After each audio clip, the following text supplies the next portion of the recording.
Hello uncle जी, hello aunty जी, हैं आप लोग? ठीक है सर, वो अब जैसा कि आपकी पंच तीर्थ यात्रा पूरी हो चुकी है, तो आपको अब कैसा लग रहा है 5 ज्योतिर्लिंग के दर्शन करके?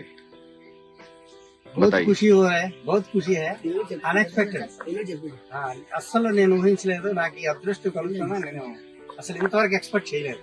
तो आपको क्या लगता है, you actually got the happiness or some kind of spiritual satisfaction? నాకు స్పిరిచువల్ గా ఆధ్యాత్మికంగా అసలు ఎప్పటి నుంచో నాకు కోరిక ఉండేది. ఇది జ్యోతిర్లింగ యాత్ర చేద్దామని అనుకున్నాను, కానీ నాకు ఇంతవరకు కుదరలేదు. ఎందుకంటే నాకు ఫైనాన్షియల్ ప్రాబ్లం చాలా ఉండేది. పూర్ ఫ్యామిలీ నుంచి వచ్చాము. ఇప్పుడు వేమూరి ఫౌండేషన్ ద్వారా నాకు ఈ అవకాశం కలగడం వల్ల నిజంగా నా అదృష్టంగా భావిస్తున్నాను.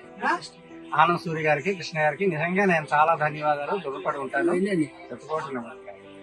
ठीक है, आप इतने एज में हो चुके हैं, you have raised your children, you have done everything for them, you are doing your job still at the age of more than 60.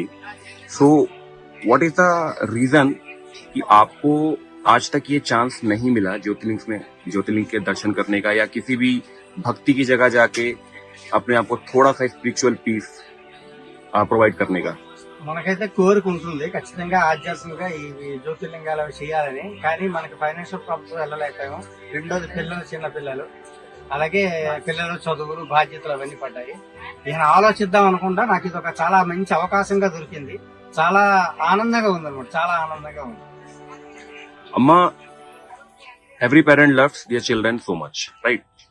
But why do youngsters are not paying attention for the sake of their parents to take them and visit all the Jyotirlingas, at least not all, but at least some? ऐसा क्यों है कि वो इस चीज पे इतना ध्यान नहीं दे रहे? हमारे बच्चे, ये जो भी आपके बच्चे हैं, या हर पेरेंट्स के बच्चे इस चीज पे ध्यान नहीं दे रहे, बजाय इसके वो बीचेस पे जाते हैं, दो टूर बनाएंगे, एवरीथिंग. बट आप लोगों को कंपनी क्यों नहीं देते, या आप लोगों को साथ में लेके क्यों नहीं आते हो? అంటే ఎక్కడికైనా దేవుడి దగ్గర తిరగాలి అనే కోరిక ఉంటుంది. పిల్లలకి ఏంటంటే వాళ్ళ ఎడ్యుకేషన్, వాళ్ళ జాబ్ నే వాళ్ళు ఫస్ట్ చూసుకుంటారు, వాళ్ళ లైఫ్ ని ఎంజాయ్ చేసుకుంటారు. మనం గుడికి తీసుకొని వెళ్ళమంటే ఆలోచిస్తారు. కానీ మాకు ఈ అవకాశం, ఈ ఫౌండేషన్ తరఫున రావడం చాలా అదృష్టంగా ఉంది. మాకు ఇంత కేర్ గా తీసుకొని వెళ్తున్నారు. జ్యోతిర్లింగాల దర్శనం అవుతోంది. మేము జీవితంలో చేయగలమా లేదా అన్న దర్శనాలు తీసుకొని వెళ్ళారు. ఎందుకంటే పిల్లల కోసమే మేము టైం స్పెండ్ చేసాము. కానీ వాళ్ళు మమ్మల్ని దగ్గర నుండి తీసుకొని వెళ్తారో లేదో కూడా తెలియదు. ఇంతటి అవకాశం మాకు రావడం చాలా గొప్ప. పిల్లలు ఏంటంటే వాళ్ళు ఎక్కడైనా వాళ్ళు ఏదైనా తిరగడానికి బయట తిరగడానికి వాళ్ళు ప్రియారిటీ ఇస్తారు తప్ప ఈ దైవ దర్శనాలకి వాటికి వాళ్ళు ఇంట్రెస్ట్ పడట్లేదు. వాళ్ళు ఎక్కడైనా ఏమంటారు బీచ్లు, రిసార్ట్స్ అలాంటి సెక్షన్ ఏదైనా వాళ్ళు ఆలోచిస్తారు తప్ప మనకి ఆధ్యాత్మికంగా మనం వెళ్దాం అనుకుంటే కనుక మన మాట వాళ్ళు పట్టించుకోవాలి.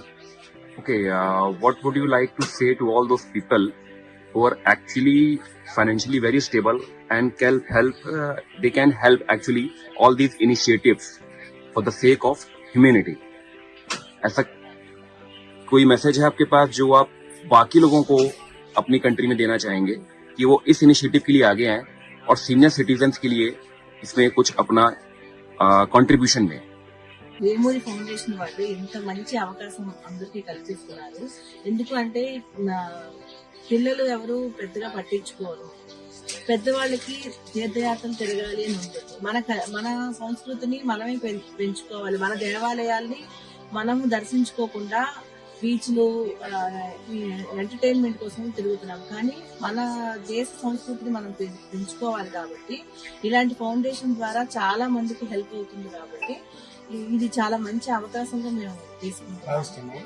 ఎవరైనా నిజంగా దాతలుగా వచ్చి ఈ వేమూరి ఫౌండేషన్ లో ఏమైనా మనకి డొనేషన్ రూపంలో గట్రా ఇస్తే గనక ఖచ్చితంగా చాలా మందికి వీళ్ళు ఉపయోగం చేయగలుగుతారు. ఇలా మా లాంటి వాళ్ళకి చాలా మందికి వేమూరి ఫౌండేషన్ ద్వారా వీళ్ళు కూడా హెల్ప్ చేయగలుగుతారు. చూడాలి అనుకున్న వాళ్ళకి, తీర్థయాత్రలు చేయాలి అనుకున్న వాళ్ళకి ఇది మంచి సదవకాశంగా మాకు. Thank you uncle, thank you aunty.